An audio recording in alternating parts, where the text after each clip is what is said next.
le voy haciendo las preguntas. Ok, me parece bien. Pues bueno, muy buenas tardes a todos. Estamos aquí después de algunos pequeños problemitas técnicos, pero finalmente estamos ya con ustedes.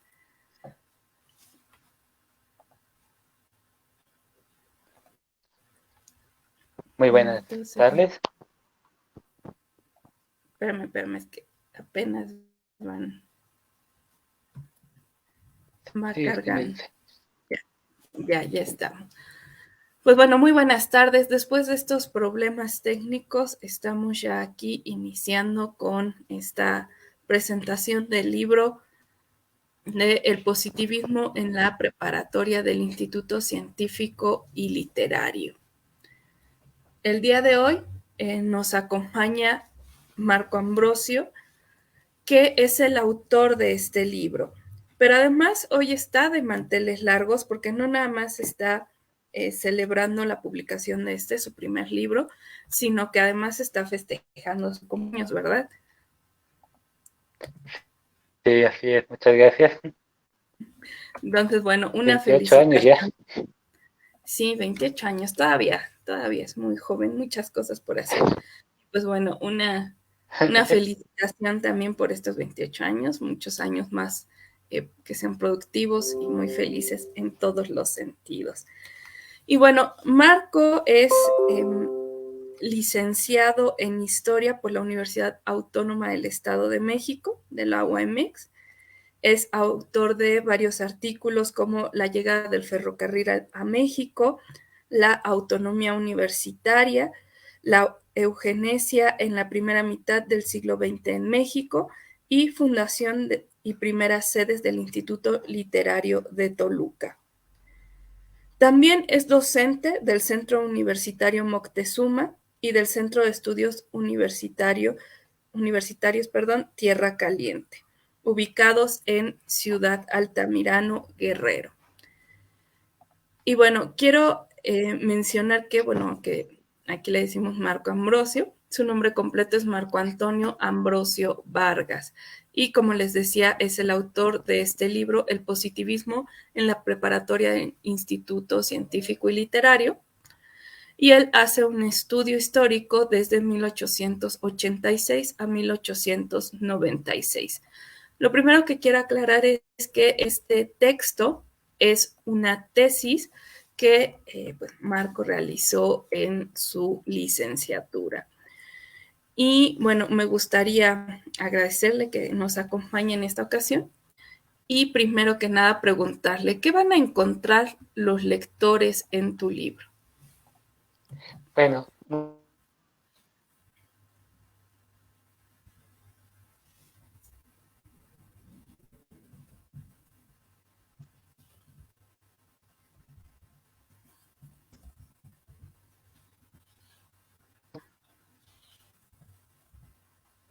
estoy cumpliendo y contar a la historia.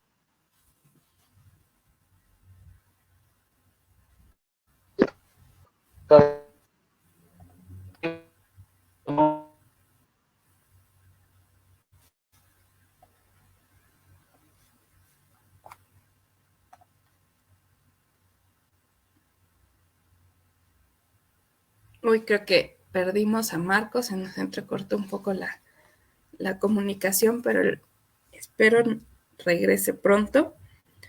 Y bueno, mientras tanto yo les voy adelantando que decimos este libro es un resultado de la tesis de licenciatura que realizó Marco hace algunos años. Él es egresado de la UMX. Ya estás otra vez con nosotros. Se estuvo entrecortando mucho el audio, entonces si nos pudieras repetir todo, por Bien, favor. ¿Ah? sí, claro, le puedo volver a repetir con todo, con mucho gusto. Bien, antes de poder contestar esta pregunta, ¿qué es lo que van a encontrar los lectores en este libro? Me gustaría partir de algo. Para poder entender este libro, que está un poquito corto, no está tan extenso, quiero comenzar con algo. ¿Qué se van a encontrar los lectores en este libro? Algo muy sencillo. Van a poder encontrar parte de la historia fundamental de nuestra máxima casa de estudio, la UAMEX. uno de los pilares, el abuelito, el anterior abuelito de la Universidad Autónoma del Estado de México, lo van a poder encontrar aquí, porque cuando empezó la Universidad Autónoma del Estado de México, anteriormente Instituto Científico y Literario de Toluca, fue uno de los primeros institutos que se crearon cuando el México independiente empezó a surgir como nación. Fue uno de los pocos que existieron. Pero ¿por qué fue elegido el Estado de México? Es algo que me llama mucha atención. Fue elegido porque en su momento el antiguo o el viejo Estado de México era una de las extensiones territoriales más grandes del país. ¿Y qué pasó? Dijeron, vamos a concentrarnos en un estado donde puedas encontrar esta parte. Y fundaron el Instituto Científico Literario de Toluca. ¿Qué es lo que pueden encontrar lector en este libro? Van a encontrar parte fundamental y eje que va a permitir a la creación y va a dar eje angular a la historia y la creación del Instituto Científico Literario. Fue gracias a esta corriente, que más adelante les voy a explicar, fue gracias a esta corriente que el Instituto Científico y Literario va a ser la gran institución y va a permitir que tenga el prestigio y adquiera ese reconocimiento que actualmente tiene esta enorme y grata institución educativa, la UAMED. En este puede encontrarle un poco de la historia, un poco de las preparatorias, un poco de lo que en su momento fue la universidad. Fue una de las instituciones más reconocidas,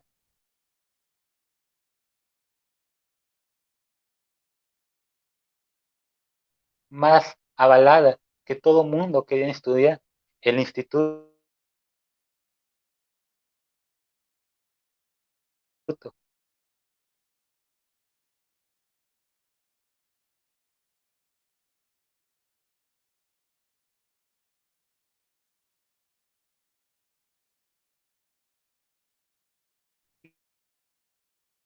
llamativo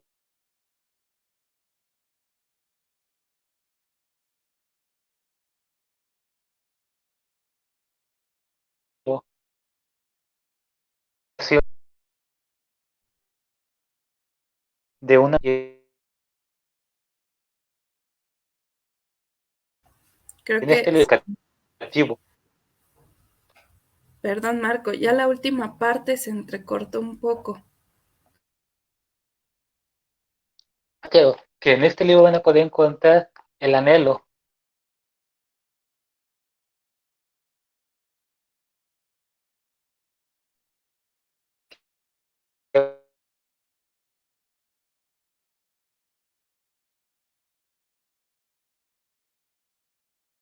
que tiene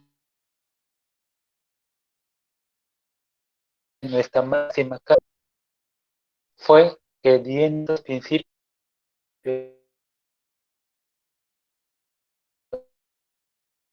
la, la que actualmente se sigue teniendo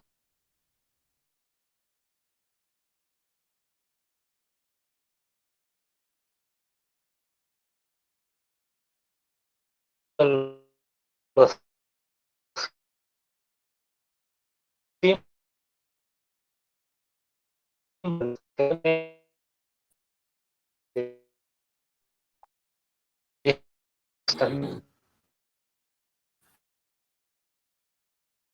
más A ver, Marco, deme 2 segundos porque creo que se está entrecortando demasiado su audio y casi no se entiende lo que dice. Entonces, espera, ay, bueno, se volvió a ir Marco.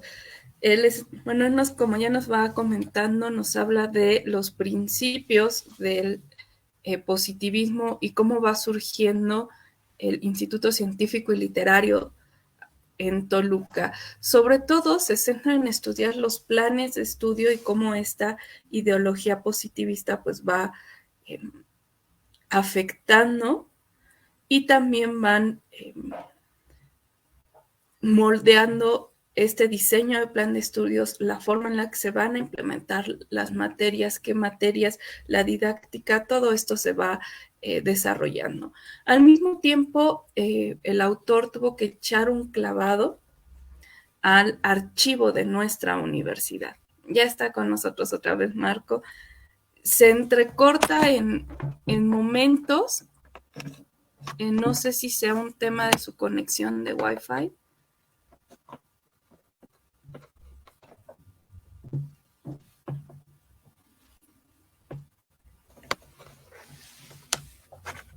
Creo que sí. Bueno, como les estaba comentando, entonces echa un clavado a todos estos archivos de la universidad. Ya también nos contará más adelante cómo están estos documentos en los que se basó. Ahora sí, nos quedamos en que en este libro se demuestra este anhelo.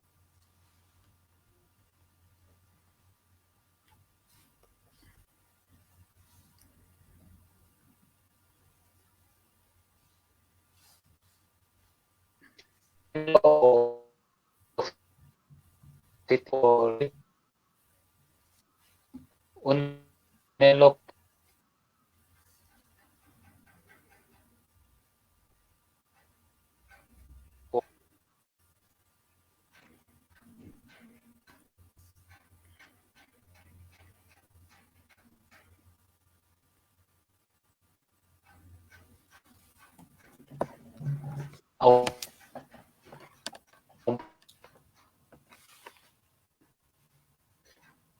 Marcos. político.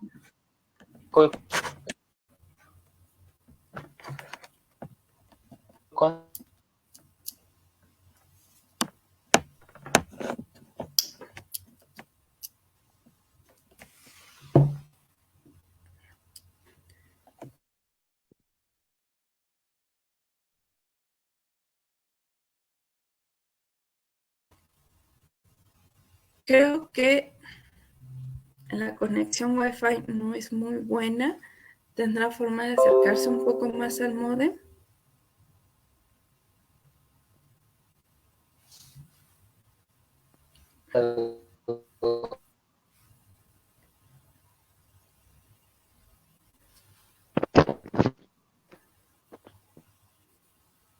O a ver, quitando a lo mejor el video y solamente quedándonos con audio, tal vez sea más... y utilice menos. Ahí ya le estamos escuchando bien.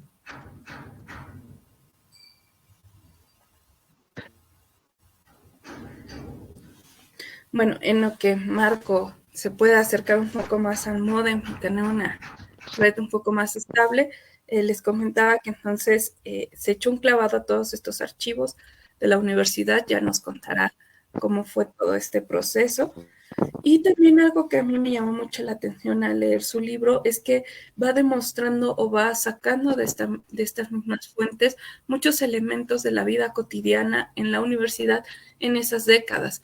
Y aunque podríamos pensar que han pasado casi 100 años, bueno, poco menos, no más bien poco más de 100 años, en realidad muchas características de los estudiantes, de los docentes, muchos retos, guardadas sus distancias, siguen siendo retos a los que actualmente todavía nos enfrentamos los docentes, los alumnos y las instituciones educativas en general.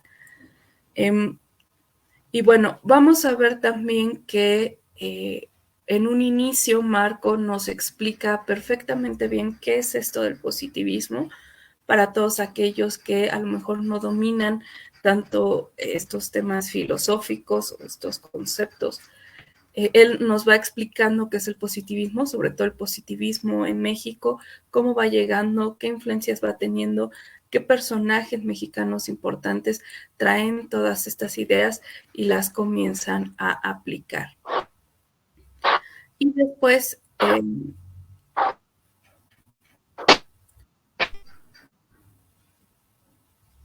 también vamos viendo lentamente cómo políticamente se ve la necesidad de construir estos institutos, las becas que otorgaban y las oportunidades. porque aunque estaban en puntos céntricos y que podemos tener una imagen de que eran principalmente para ver ciertas personas de élite y demás, pues bueno, también se daban a veces estas oportunidades con beca. Marco, no sé si ya pueda estar por ahí y nos pueda platicar un poco. Creo que lo perdimos definitivamente. Bueno, esperemos que se conecte un poco rápido. Mientras tanto, ya tienen ustedes el link en Mercado Libre por si están interesados en adquirir este libro. Insisto, es un libro que es resultado de una investigación histórica.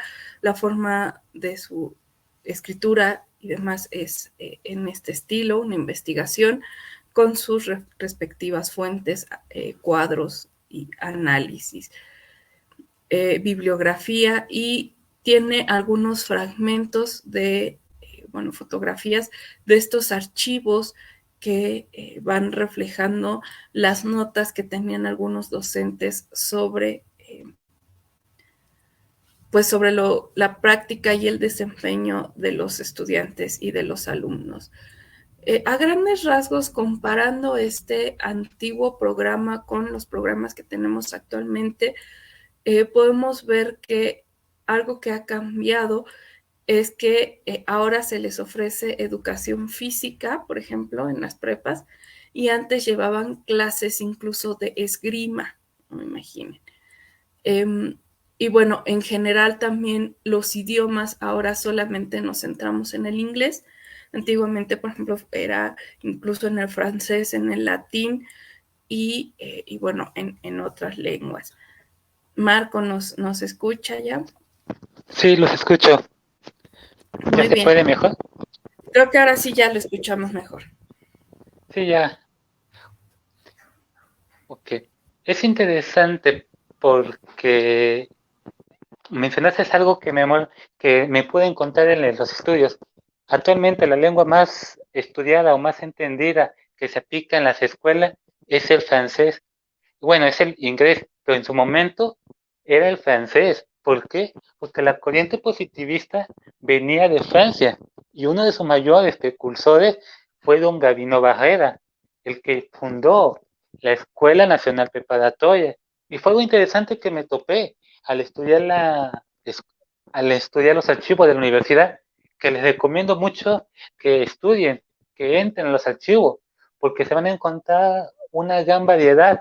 En ellos pueden encontrar calificaciones, informes de los maestros que daban detalladamente cuáles fueran las inconvenientes que tenían con su día a día, porque aunque se veía que el instituto era una de las instituciones más prestigiadas de su momento, dentro de la propia institución podía haber mucha escasez. ¿Cuál era la escasez que tenía?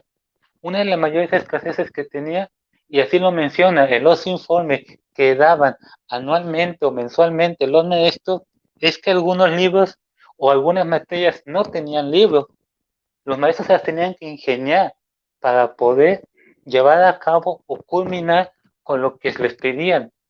Y algo que me llama mucho la atención y que va a cambiar mucho durante el periodo positivista es que, y que pueden contar, y que fue escrito no solamente por los maestros, sino también por el propio director de la institución, fue que la escuela o el instituto no contaba con los equipos necesarios para llevar a cabo la práctica educativa positivista.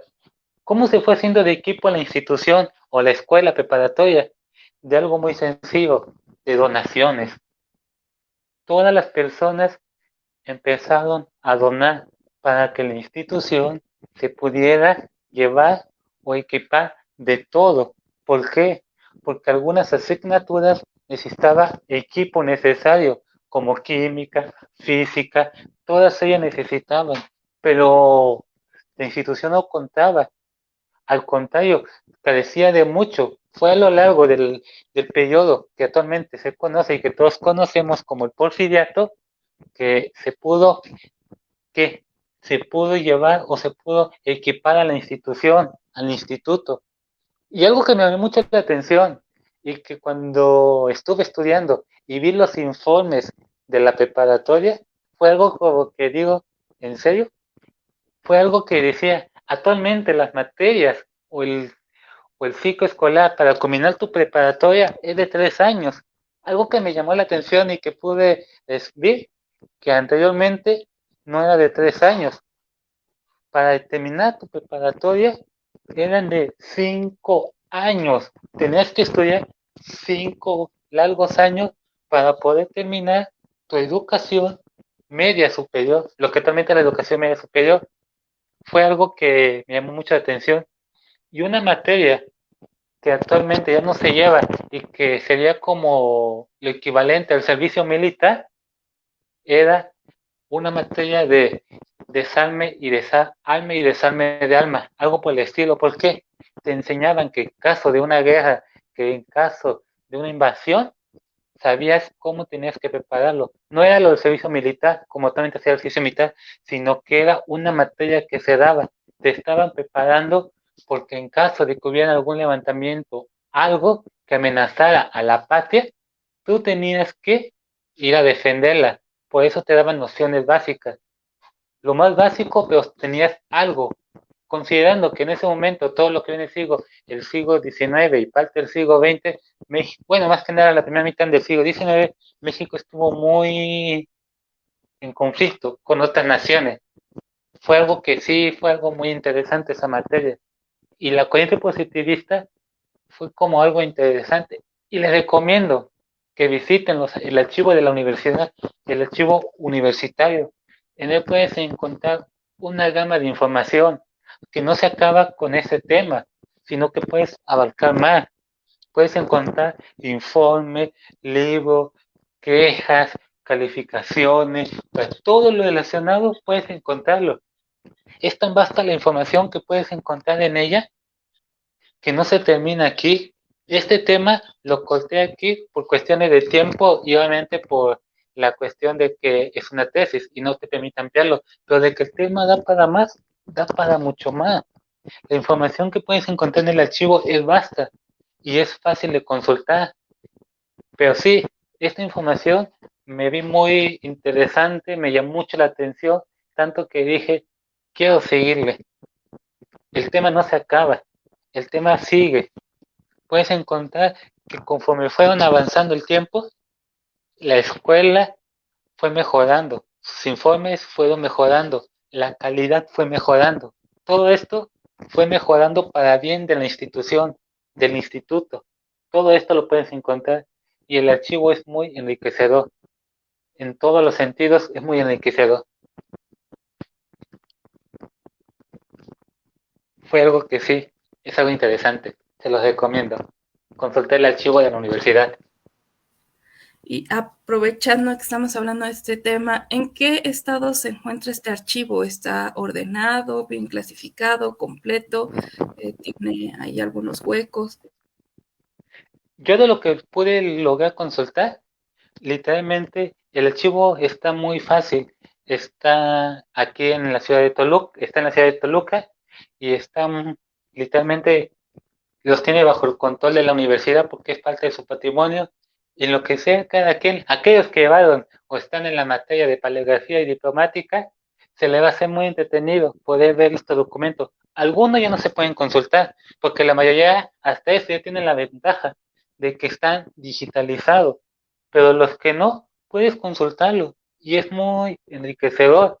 Hay literalmente puedes encontrar informes, puedes encontrar lo que quieras, te habla sobre, puedes encontrar informes desde cuando se fundó el instituto hasta cuando viene encontrando su autonomía, cuando va cambiando de nombre, Instituto Científico y Literario, Instituto Científico y Literario Autónomo, puedes encontrar realmente fotos, puedes encontrar todo, es un archivo que en lo particular puedes pasar tiempo, horas y no la sientes, porque es un archivo que es parte de la historia de nuestra universidad.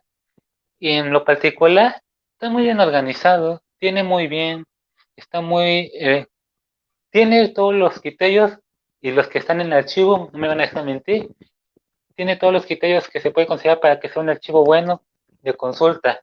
Y es y las personas, me parece muy agradable el clima de ahí. Les recomiendo que lo consulten y van a encontrar una información vasta y muy interesante sobre la historia de la universidad. El tema donde yo le puse, no lo termino ahí, el tema sigue, se puede extender y conforme vas encontrando información, puedes ir entendiendo que el archivo y que la universidad fue mejorando y todo esto vas a ir encontrándolo. Y es algo que si puedes encontrar algo interesante ahí, lo vas a encontrar. Pero algo que me llamó mucho la atención, el himno, el himno a la ciencia, que lo van a poder encontrar. El himno a la ciencia es un poquito un antecedente de lo que actualmente es el himno de la universidad. Todo lo que es la base de nuestra universidad, toda nuestra historia, toda la base de nuestra universidad está basado o está ahí, en ese pedacito de historia. Parte de la historia la descarto en este libro. Parte de nuestra historia, su mayor, en la época en la que en la universidad, el instituto, se va poniendo como uno de los institutos más importantes a nivel nacional. Aquí estudiaron o ahí estudiaron los mayores alumnos. Aquí salieron personas destacadísimas, que muchos ya lo conocerán. Ahí tuvo personajes importantes. Uno de los que me gusta y que considero de lo más interesante es Ignacio Manuel Altamirano, uno de los mayores literatos, es, que fue destacado su poesía, todo. Ignacio Manuel Altamirano fue ahí, estudió, ahí pasó sus aulas, ahí se puso muchos grandes personas, y se pueden agascar la historia de la universidad y del instituto científico, todo eso van a rescatar, que ahí salieron personajes importantes de gran destacamiento y que a nivel nacional son reconocidos. ¿Por qué? Porque el objetivo del instituto era claro, formar a personas, formar a ciudadanos que sean los más importantes. Van a ser los que van a dirigir no solamente el Estado, sino todo el país. Van a ser los que van a decir, vamos a buscar un proyecto, el proyecto de nación. Por eso el instituto se distinguió de otras instituciones porque tenían un proyecto claro, pretendía algo. Y aunque hubo muchas inversiones, mucho saqueo, mucho, el país estaba, el proyecto del instituto fue aceptado y la propia ciudadanía de Toluca apoyó este proyecto para que este proyecto no decayera, porque tenían un objetivo, que el instituto fuera de los mejores. Y con el paso del tiempo y en la época porfirista y con el positivismo, el instituto va adquiriendo ese poder, ese prestigio y que lo va a convertir en una de las instituciones más importantes y posteriormente va a pasar a ser una de las universidades más importantes a nivel nacional, su antecedente de la actual Universidad Autónoma del Estado de México. Muchas gracias. Y a mí me gustaría también preguntarle, ¿cuáles fueron entonces los beneficios de la época que usted pudo identificar de que se aplicara esta educación positivista? Los beneficios, ay no, los beneficios podemos encontrar miles, pero voy a resumirlo lo más que pueda. Uno de los grandes beneficios que se puede encontrar, principalmente hay que partir del lema de Porfiriato, paz, orden y progreso, viene del positivismo. Paz, orden y progreso es un lema positivista. ¿Por qué? Porfirio Díaz decía, el mexicano necesita tener primero aclarar una mente, tener orden en sus ideas, porque si un mexicano no tiene aclaradas sus ideas, perdón, no va a poder organizarla. Y si no la organiza, no va a saber cómo dirigirla. Ah, pero si hacemos que el mexicano tenga una claridad, organice sus ideas, vamos a poder dirigirlo. Una vez que esté dirigido, pero para poder dirigirlo hay que llegar a un progreso, como le mencioné anteriormente.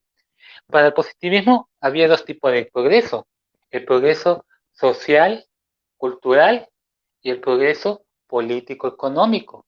El político-económico era el que toda nación avanzada, próspera, occidental, toda aquella cultura era lo que permitía. Pero para poder llegar a un progreso político-económico, primero hay que buscar un progreso social, cultural. ¿Por qué? Porque yo no puedo llegar a una economía estable si mi sociedad se está derrumbando. Hay que marcar nuestras ideas como mexicano. Pero ¿qué decía? Aquí se va a hacer lo que yo diga. Aquí las leyes se van a respetar. Aquí se va a hacer esto. nos guste o no, las leyes se van a llevar a cabo, se van a respetar. ¿Por qué? Porque eso nos va a permitir poner un orden. El lema del Porfiriato es positivista como tal. Y el lema y la educación positivista no la puedo decir, ya se cayó el Porfiriato, ya se terminó. No, la educación positivista siguió en la actualidad y seguiría, y es lo que vamos a tomar más adelantito. Pero uno de los grandes logros de Porfiriato y del positivismo que va mucho de la mano de la filosofía positivista fue que le trajo un orden. Vas a organizarte, vas a quedarte quieto, vas a hacer lo que yo te diga, no vas a hacerlo tu santa voluntad. Vamos a respetar las leyes de la naturaleza, pero para que se respete la ley de la naturaleza, vamos a hacer que se cumplan. La ley de la naturaleza nos muestra que son exactas, que no hay error, y esas leyes vamos a aplicarlas a la sociedad, vamos a hacer que se cumplan a un rigor extremadamente bueno, porque veía que esa idea que ellos tenían de una ley que se cumplía se estaba llevando a cabo en Francia, que es la cuna del positivismo. Dijo, si allá se cumplen, aquí se tienen que cumplir. Por eso, Porfirio Díaz, durante todo su periodo, se fue mucho por lo francesado, porque veía en Francia una ideología que era de progreso, de una sociedad próspera, avanzada. Es algo interesante que no pueden encontrar en mi libro. Porfirio Díaz, aquellos conocedores de Porfiriato, saben que Porfirio Díaz tenía esa copiarlo afrancesado, porque veía en él su idea de positivismo. Es algo muy interesante, pero también rescata algo interesante. Empieza también a darle una importancia a lo que se conoce como las ciencias exactas, las leyes, pero eso no significa que deje de lado a las ciencias sociales. Sí le da una importancia, sí las toma en cuenta, pero en una menor medida, porque para él lo importante o el positivismo eran las leyes de la naturaleza que se tienen que aplicar a la sociedad, porque eso va a permitir que una sociedad tenga reglas, normas y que esas reglas y normas se cumplan y que se cumplan vamos a ir todos lineal, derechito y no nos vamos a desviar. Y el que se desvíe, ya se saben los lemas de Porfirio Díaz, el que se desvíe no entra a la sociedad y se tiene que cumplir como se diga, como caiga, se tiene que cumplir las leyes de la naturaleza que es aplicable a una sociedad. Eso es Muy algo interesante. interesante. Sí, sobre todo porque aunque el positivismo es ya una ideología que consideramos como superada o que ya se dejó de emplear, podemos rastrear que aún a la fecha existen personas que tienen esta idea, ¿no? Que existen ciencias más importantes que otras o áreas del conocimiento que se deben de privilegiar sobre otras. Y tomando eso en cuenta, también me gustaría preguntarle, ¿qué lo llevó a estudiar historia y por qué considera que es importante la historia en la educación? Uy, es algo curioso. ¿Por qué decidí estudiar historia? Y, y es algo que va relacionado mucho con lo que estudié actualmente. Porque cuando yo iba en la secundaria, la neta no era muy, no, bueno, no me interesa, no era tan apegado a la historia. Pero ¿qué pasó? Entré a la educación media superior. Ahí conocí a un maestro de historia que me gustó. Hizo que la historia la viera de un modo interesante. Hizo que la historia fuera más entretenida. No solamente la típica historia que todo el mundo nos viene vendiendo de apéndice datos, que es algo interesante, porque actualmente todavía se sigue considerando que la historia es apéndice fecha, dato y personaje. Fecha, dato y personaje. Memorizar, lo cual es base del positivismo también. Apéndete estos libros, apéndetelo tal y como lo dice el autor. No te cuestionas. Y yo el maestro que tuve en el bachillerato, en la educación media superior, hizo que me fascinara esa parte de la historia. Una historia muy diferente a como me la habían enseñado. Es algo que sí me da mucha la atención, una historia muy amena, entretenida, algo bonita. Y la historia de la educación, ¿por qué?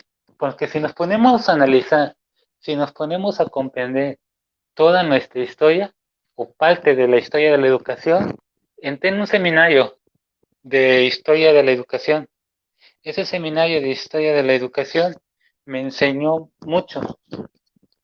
Me enseñó a que tengo entender la historia, pero la historia de la educación, de los que son educados, porque la educación, o nuestra educación actual, no fue la misma, se fue modificando, se fue cambiando, hasta llegar a lo que es actualmente. Pero, ¿qué se puede historiar? La historia puede historiar todo, o casi todo se puede historiar, pero lo que da la atención de la historia de la educación es esa parte, saber si nuestro sistema educativo actual está en acorde o si se ha modificado. Y voy a adelantar un poquito una pregunta que vamos a hacer más adelante, pero me atrevería a decir que la educación positivista que se tuvo durante la época porfiriata no ha desaparecido del todo. Hasta la actualidad, la educación positivista sigue presente. En pleno siglo XXI, la educación positivista sigue presente, sigue en las aulas. Muchos maestros siguen aplicando la educación positivista. ¿Por qué dirán que sí? Porque con el simple hecho de que digas, apréndete, memorízate algo, o con que caigamos en el déjà vu de que la historia es memorizar, ya estamos haciendo positivismo, ya estamos haciendo una educación positivista, donde no permitimos que el estudiante realice o tenga un criterio propio. Con ese simple hecho o simple acto de su bajar a la historia, a memorización, ya estamos haciendo una educación positivista. Por lo cual debo decir y afirmar que la educación positivista que se creía olvidada sigue presente, porque consideremos que muchos maestros que actualmente, muchos maestros que nos enseñaron fueron educados por maestros que tenían esas ideas de una educación positivista, y esos maestros fueron educados, fue algo que se transmitió y muchos conservaron eso, y la educación positivista no ha desaparecido, sigue prevaleciendo, hasta la actualidad seguirá prevaleciendo, y hasta, me debo decir, va a durar todavía un poquito más, porque mientras que no subajemos, mientras que no quitemos o no digamos o nos quitemos la idea de que la historia es memorízate datos, hechos y acontecimientos, hasta que no nos quitemos esa idea y no entendamos que la historia es reflexionar, hacer un criterio,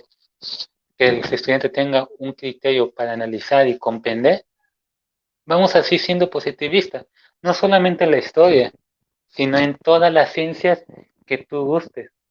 Mientras que no nos quitemos esa idea, hasta cierto grado vamos a ser positivistas.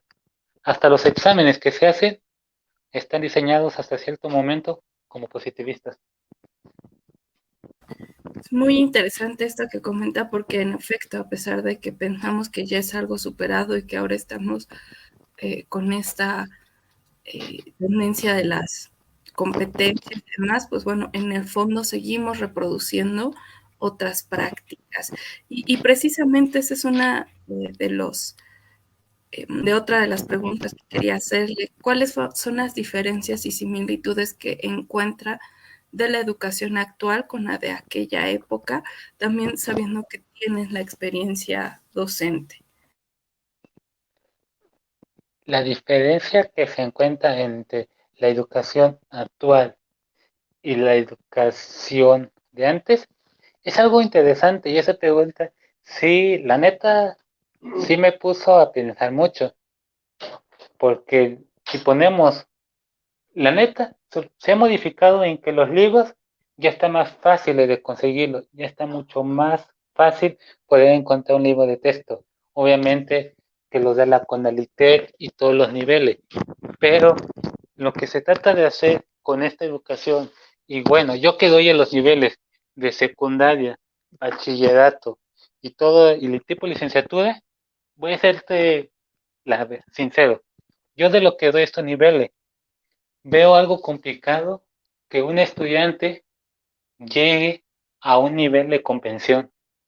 O que le preguntes, ¿cuál es tu materia favorita? Te va a decir, no, si le dices, mi materia favorita es historia, ¿historia para qué? Se me hace aburrido.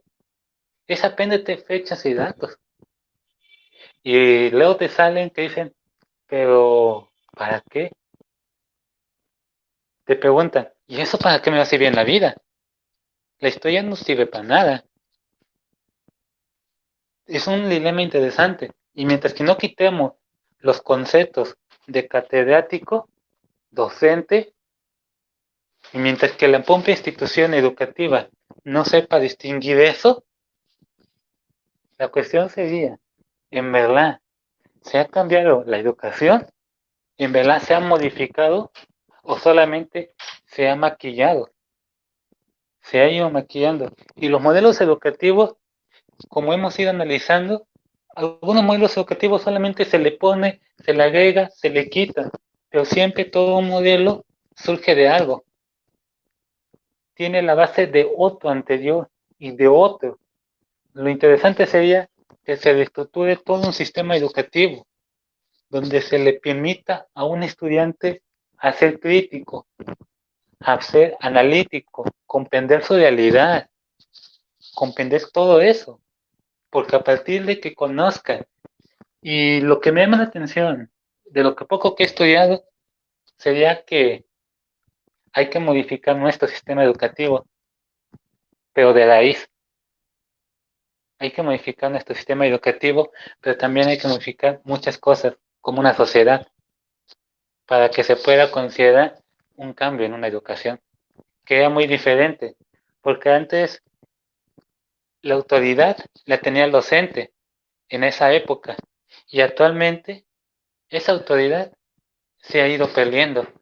En pleno siglo XXI ya se está perdiendo esa autoridad del docente, cuando en épocas anteriores, o lo que estamos llamando el positivismo, era la autoridad la tiene el catedrático, toda la autoridad lo tiene él. Si él te quiere pegar, te puede pegar, pero actualmente eso ya se está desvaneciendo y se quiere hacer milagros con un sistema educativo que no se puede. Se tiene que reestructurar todo un sistema educativo. Que bueno, aquí hay que aclarar que tampoco estamos promoviendo la violencia en el aula, ¿verdad? No, Pero tampoco. Eso está hablando, eso está haciendo una creación de que así más o menos era épocas anteriores. Porque si te puedes dar cuenta, en los informes que encontré del positivismo, sí era como un poco más rígido el maestro. Sí te exigía y te regañaba. Y casi, casi, no es promover la violencia, simplemente era como una educación anterior. Si le preguntan a sus papás, a sus abuelitos, cómo te trataban tus maestros, pues si me portaba mal, te pegaban o te trataba así, pero no es promover la violencia, aclarando esa parte. sí, y bueno, antes de seguir, quiero comentarle a los que nos están acompañando el día de hoy que pueden escribir en los comentarios sus preguntas si tienen alguna pregunta, duda o algo que les gustaría que el autor comentara de su libro. Y bueno, ya casi para ir cerrando, me gustaría saber, ¿hay algún dato curioso que hayas encontrado en tu investigación, ya sea en los archivos, en algún libro y demás, y que por alguna razón no se pudo publicar en el libro, pero que a ti es un dato así que te gustaría platicarnos? Es que sí encontré varios cositas interesantes. Como mi temporalidad termina en 1896, me fui estudiando y encontré algo interesante, que ya estamos 1896, 1900, por ahí me encontré que literalmente ya algunos ya estaban diciendo, o por 1900 estaban diciendo como que la educación positivista como que ya no me está gustando mucho, como que empiezan a decir, sí está bueno, pero hay que ver otras tendencias educativas. Es algo que me llama mucha atención, que muchos de los que habían salido de ahí, que eran cuna del positivismo, estaban diciendo hay que ver mejor otras tendencias educativas y como que estaban pensando un poquito cambiarla, porque cuando el instituto o la preparatoria empezó a surgir, sí fue algo. Es que voy a contarte esto, tuvo algo interesante porque cuando la preparatoria empezó a surgir como tal, sí fue algo interesante porque primero eran 5 años, luego no 4, luego 3, no, luego otra vez llegas a 5. O sea, estuvieron jugando de 5, 4, 3, 3, 4, 5. Estuvieron subiendo y bajando. Y luego estuvieron subiendo, bajando materia. Fue como que, a ver, son 3, son 4, son 5. ¿Cuántos años van a hacerle preparatoria? Ya no sabía ni cómo hacerle, era, no, 3, 4, 5, 5, 3. Estuvieron como modificándolo. Y hubo como 2 años o 3 que literalmente sí, te quedas en 3, no, subes a 4, no, subes a 5, no, así como que estuvo bajando. Y yo, a ver, yo no entendía, aquí como que me peleé esta parte, como que no tenía muy bien claro o definido esa parte de la, cuántos años iban a hacer el bachillerato, porque cuando encontré la información, algunos dicen 4, no, luego sube a 5, luego otra vez a 4, y luego 3. Y luego, a ver, ya no entendí muy bien esa parte, pero sí fue algo interesante que me causó hasta cierto grado un dolor de cabeza porque no sabía ni qué onda.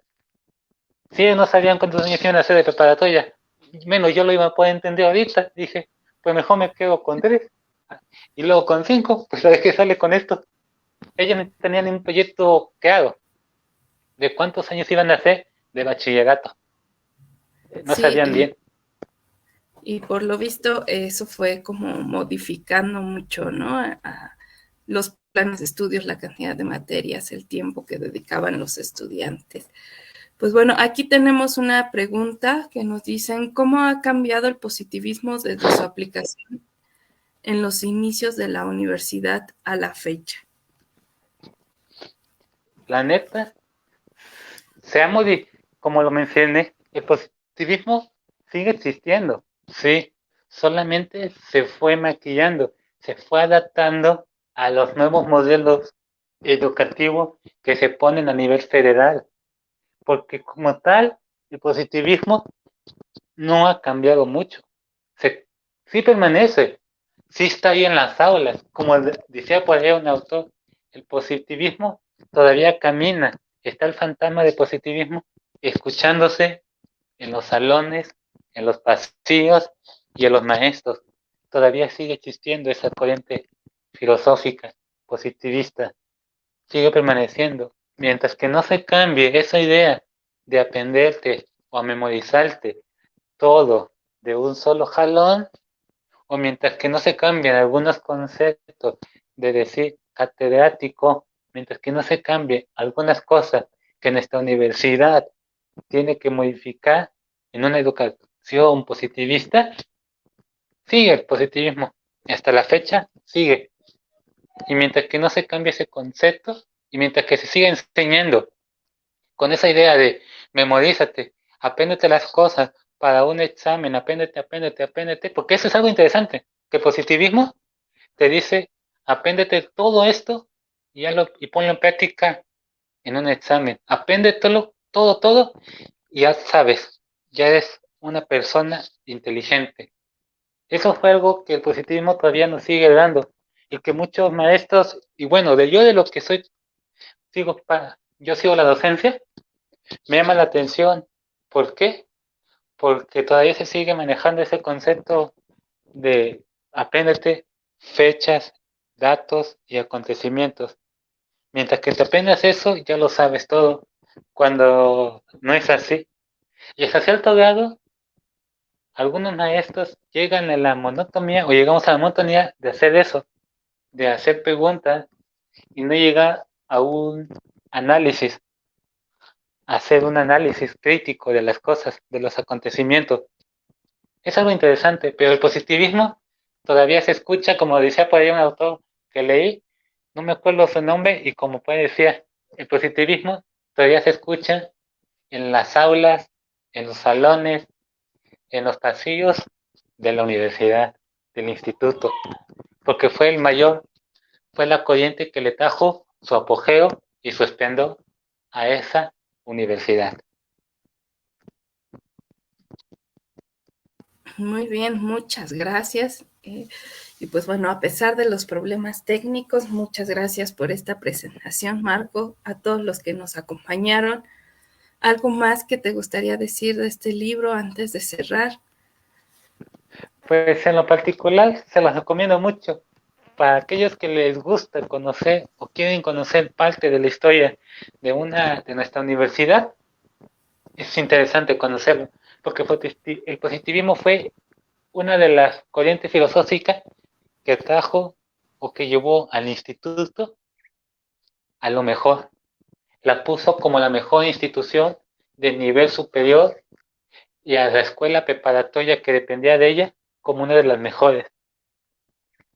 Obviamente, después de la Escuela Nacional Preparatoria, que fue la institución que trajo el apogeo en su mayor esplendor, que actualmente sería e irá cambiando y se van a ir modificando, pero bueno, eso es para otra cuestión.